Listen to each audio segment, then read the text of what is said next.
that can still keep track and I can still move around and everything of that nature. And they like legit told me, no, that's not available.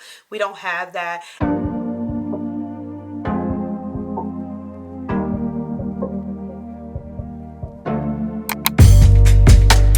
What's up, you guys? How are you doing? Welcome back to my channel. I am so excited to be sharing you guys with my birth vlog. This is my second birth vlog, number 2, with my beautiful son, Herbert Jr. I am so excited to share this birth vlog with you guys because I will soon be launching my new birth services.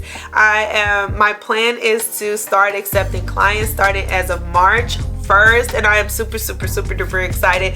I am almost done with my certifications as a full spectrum doula. I will be providing pregnancy, birth, postpartum doula services, as well as fertility doula services, yoga for prenatal and postpartum, and I will also be doing yoga for fertility. I have dealt with infertility for 13 years, and I am so ready to be able to help mamas in their journey and to becoming pregnant, and while they're pregnant and giving birth and well into postpartum. I am so excited and so ready. And I will also be having my certification as a breastfeeding counselor as well. So when I tell you guys I am all about birth, yes, I'm all about birth, mamas. I am here to be that representation for my women of color. I am super duper excited.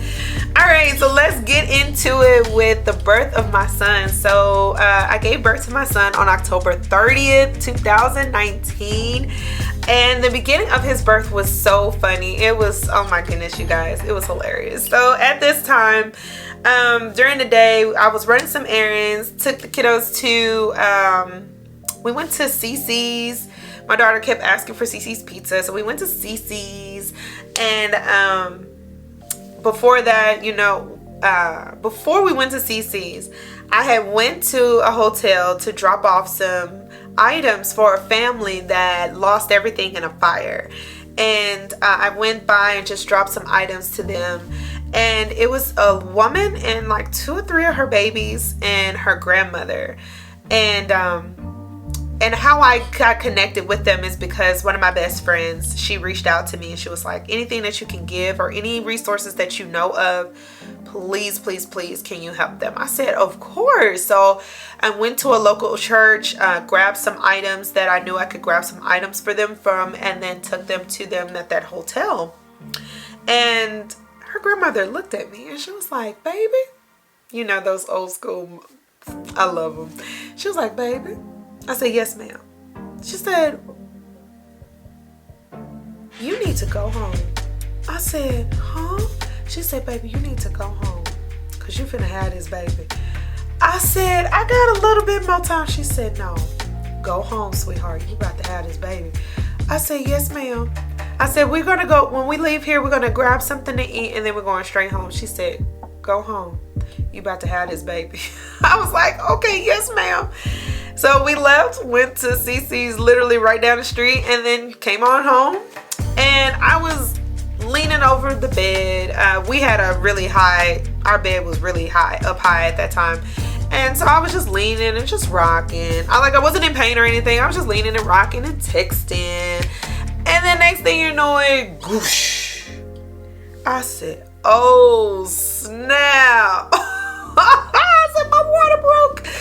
Oh my goodness. I was like, kids, it's time. And then here go Elena, my daughter. She was just crying. She was like, mommy, stop laughing. You're gonna make the baby come out. Boy, that was hilarious. I was laughing. I was taking my time walking around the house. I was like, hey mommy, it's time. She's like, what? I was like, yeah, my water broke. She's like, why are you laughing? I was like, I don't know.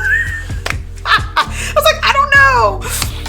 And then I called one of my good friends. I was like, hey Sarah, guess what?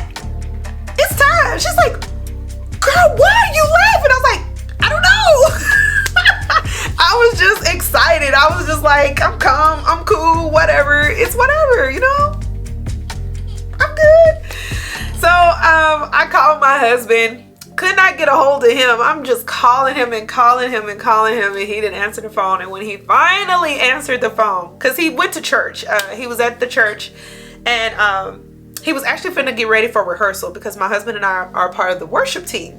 But I stepped back while I was pregnant because I was always out of breath and couldn't sing and be pregnant. Like, the struggle was real. Like, everything took the breath out of me, like everything.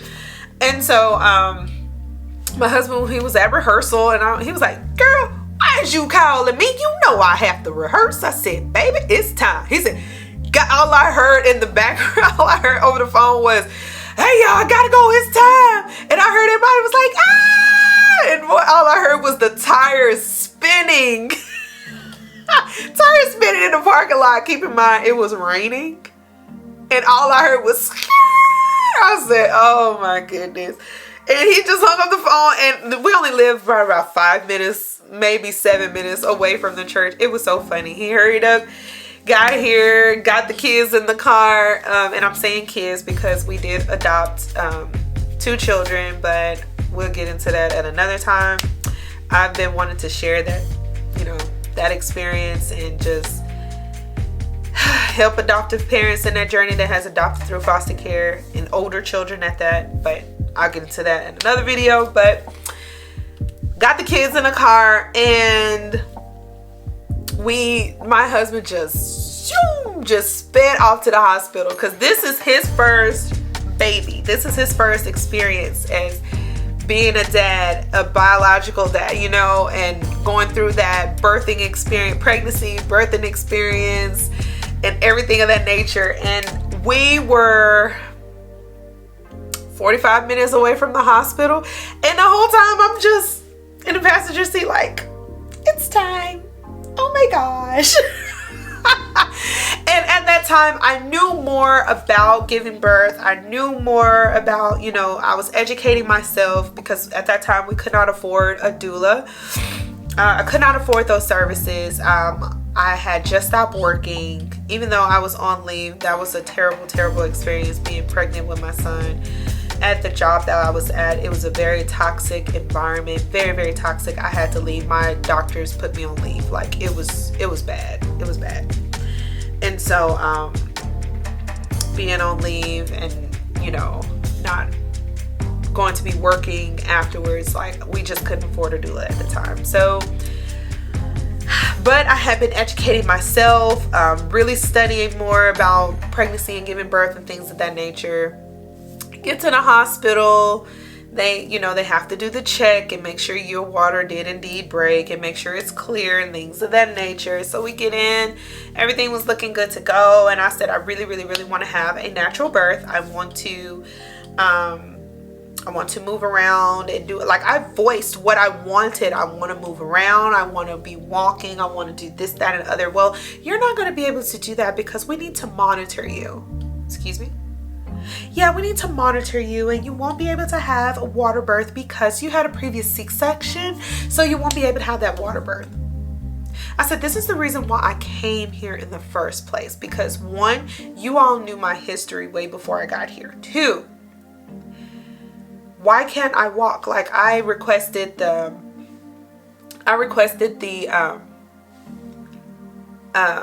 mobile device where they could still keep track and I can still move around and everything of that nature. And they like legit told me, no, that's not available. We don't have that. And the reason why I know that they had it, I was just training with another mom that just gave birth here for the 2nd or 3rd time.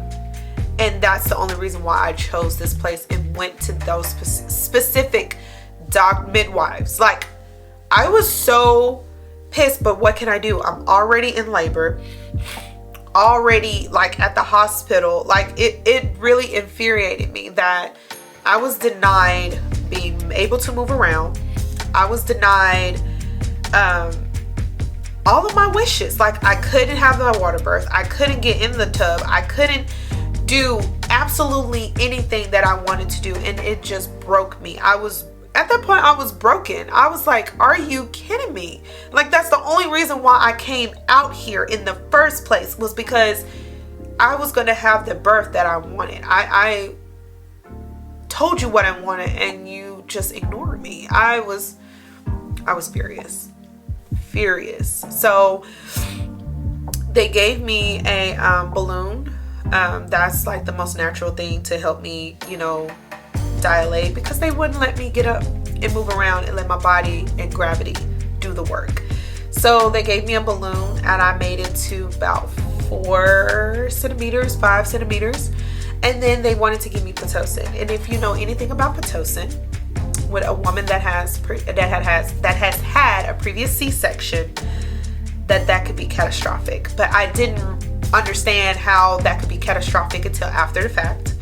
But I'm so grateful that God was with me and I had got the epidural, because I'm like, if you're planning to do this, and I said I did not want that, but they had restricted me to the bed and said that I can't move, I can't do anything that I wanted to do, and I was just stuck. I felt helpless. Like, I felt so helpless. And my husband, he doesn't know anything, you know, he's completely clueless. This is his first baby, his first time.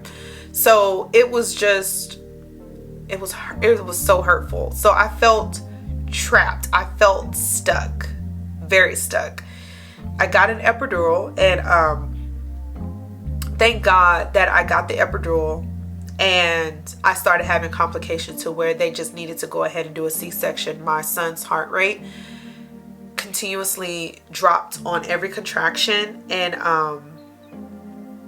it got pretty scary. His heart rate dropped to like 80 or 90 like 3 or 4 times. And my mom and my husband had already been talking and saying that she's gonna get this surgery whether she like it or not. And they was talking amongst themselves, and then they came to me and said, Ash, I said, y'all go get the doctor and tell her to do a C-section. I was like, man, we're finna tell you that. And as soon as my husband was leaving out, the doctors was coming in, because they were monitoring, you know, and saw the monitors and was like, we just don't like what's going on with the baby. I said, yeah, let's go on and have the C-section, let's go. And like within 5-10 minutes we were in the, you know, surgery room and having the surgery. And I'm just so thankful that I did speak up and say that I wanted that epidural, because I'm like, if I didn't have that epidural, what would have happened to me and my child if I didn't? Because Pitocin is a synthetic drug. Like, I already had a previous C-section. Granted, you know, I had about 8 years of healing, but we don't know how well that, you know, healed. I could have had adhesions, you know, scar tissue, you know, so much scar tissue and things of that nature. I don't know how the contractions, my body would have taken to those contractions under that Pitocin, you know what I'm saying? So that was very, very scary, knowing that me and my son could have died, because for one, they just did not want to allow me to labor on my own and to progress on my own. They wanted to do that for me. They wanted to do that for me because I was taking up their precious time, apparently. And that just, I was heated at that point. I was like, I can't do this. And I left that doctor's office and never went back. And but our son was born beautiful, healthy, and I was just so grateful. So when I say I'm on this mission to be able to help mamas and help them get to that birth that they want and experience that birth that they want, where they're not traumatized, where they're not feeling trapped and not feeling hurt, you know.